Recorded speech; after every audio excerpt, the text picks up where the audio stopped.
सीताराम। श्री राम देवी सीता तथा लक्ष्मण के साथ वनवास व्यतीत करते हुए वन में रह रहे थे। उस समय पंचवटी वन वसंत ऋतु होने के कारण अपने पूरे श्रृंगार में थी। हर जगह हरियाली थी तथा पूरा वातावरण सुगंधित पुष्पों से महक रहा था। देवी सीता वन के इस रमणीय वातावरण पर मंत्रमुग्ध थी। भगवान श्री राम ने देवी सीता को वसंत ऋतु की भेंट देने के लिए वन के सबसे सुंदर पुष्पों को माला बनाने के लिए चुना तथा एक सुंदर माला बनाकर देवी सीता को पहना दिया।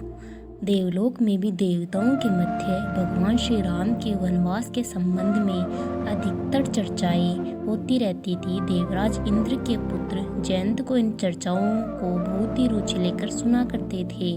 जयंत को इस बात पर विश्वास नहीं होता था कि स्वयं भगवान विष्णु के अवतार प्रभु राम एक सामान्य मनुष्य के रूप में वनवास के कष्टों को झेल रहे हैं। क्या वे सच में भगवान विष्णु ही हैं या कोई साधारण मनुष्य? ऐसा सोच जयंत ने भगवान श्री राम की परीक्षा लेने की सोची।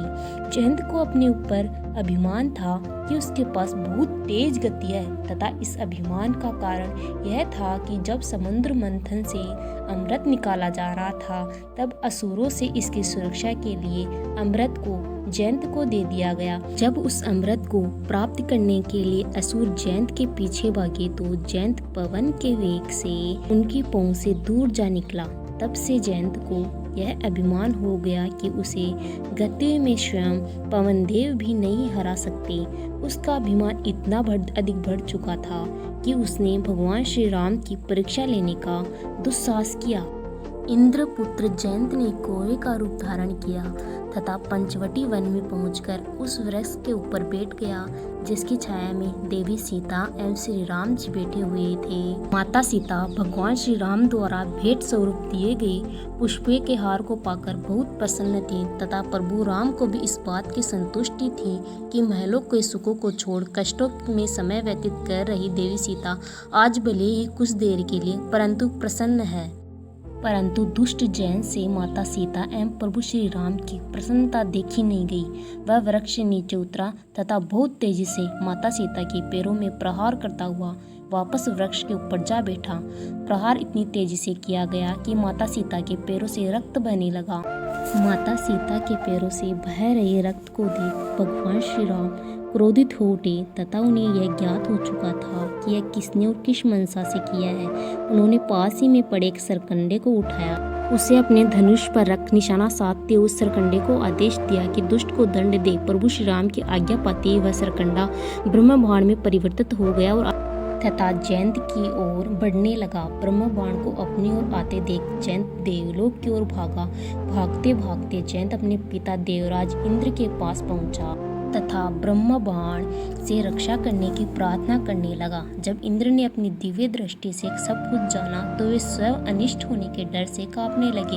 इंद्रदेव अपने पुत्र जयंत से बोले कि अब तुम्हारी रक्षा केवल ब्रह्मा जी कर सकते हैं। जयंत ब्रह्मा जी के पास पहुंचा तब ब्रह्मा जी कहते हैं, राम जी के द्रोही की रक्षा मैं कैसे कर सकता हूँ। किसी ने भी जयंत की रक्षा नहीं की। तब वह अपनी प्राणों की रक्षा के लिए इधर उधर भटकने लगा। तब ब्रह्मा बाण भी उसके पीछे लगा हुआ था।